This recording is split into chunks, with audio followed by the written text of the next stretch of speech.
So in part 1 of this series, I tried peroxide alone to whiten my yellowed plastic. It worked fairly well, but there are a lot of other more complicated methods out there. I was curious to see if any of these methods would be any more effective.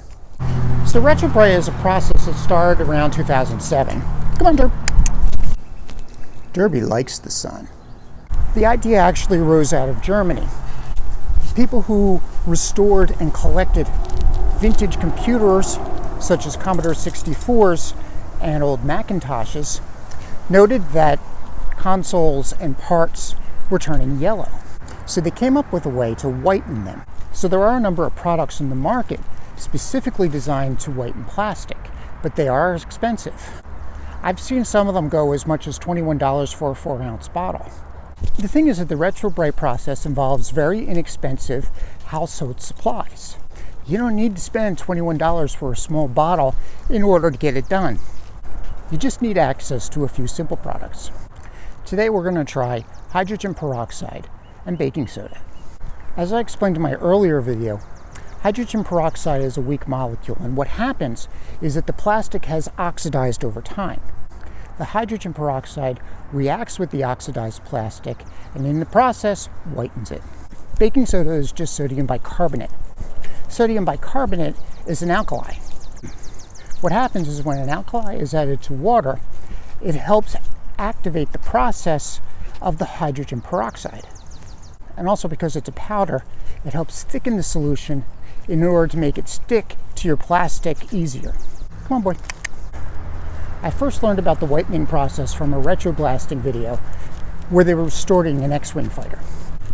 Melinda showed us a process that was fairly complex and involved a number of other ingredients such as glycerin and OxyClean.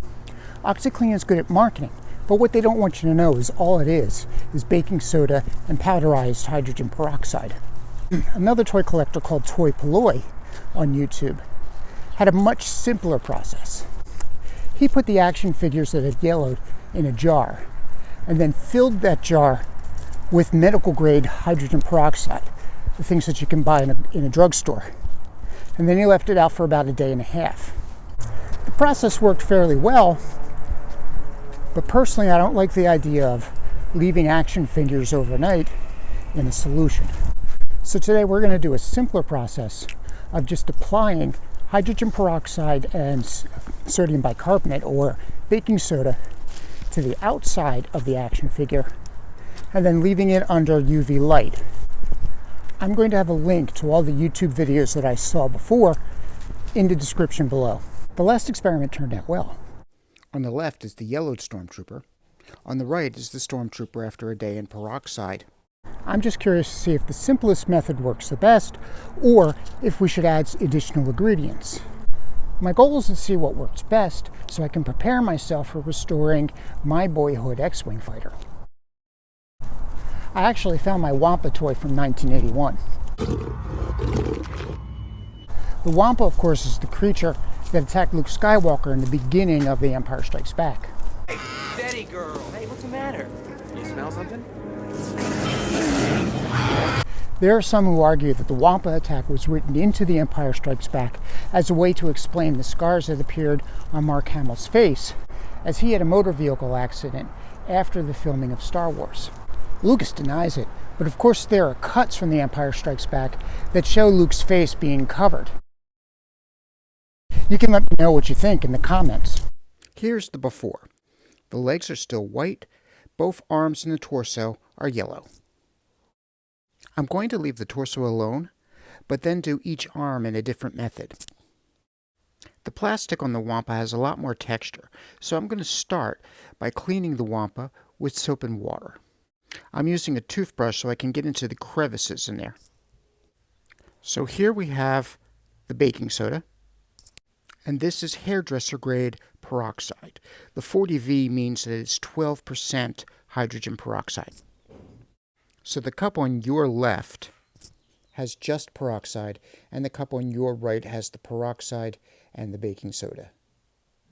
Using a brush, I'm putting the peroxide and baking soda on the left arm of the Wampa. And after rinsing the brush, I'm now going to take the peroxide only and brush it on the right arm of the Wampa. And now the Wampa is going under the UV light for 24 hours. And here are the results. Now we're looking both at comparing the arms to the torso and then comparing the arms to each other. Now I can tell that there was a difference, but it wasn't as stark a contrast as the first experiment we did with the Stormtrooper. Here's the side-by-side comparison with the before on the left and the after on the right. I can see a difference between the arms and the torso, but not much difference between the two arms. And for comparison, here's our experiment with the Stormtrooper again. Now by comparison, the Wampa has more texture, and the Wampa was made from a harder plastic. I think both had an effect on the success of this experiment. So I decided to redo it, that is, paint both arms again and give it another day under the UV light. And here is the result after an additional day. When you compare them side by side, looking again at the torso as compared to the arms, it does look like we needed an additional day with this type of plastic. And here's a view in different lighting. My conclusion is that both methods work, that is, only hydrogen peroxide and the hydrogen peroxide with baking soda. But there's not much difference between the two methods, so for our purposes I think it's good enough just to use the simpler method, the hydrogen peroxide alone.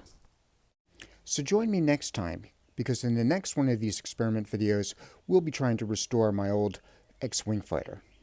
My name's Bill Kovac. I'm the creator and primary contributor to the Dantooinefreepress. I'm also fighting cancer. And while I'm getting better, the fight has left me disabled. I'm trained as a lawyer, but I'm going to spare you the gross details of why it's not a good idea for me to go into court. If you're feeling generous, please consider donating. Thanks for watching. Please give us a thumbs up. Let us know if there are any topics that you would like us to talk about. And consider subscribing.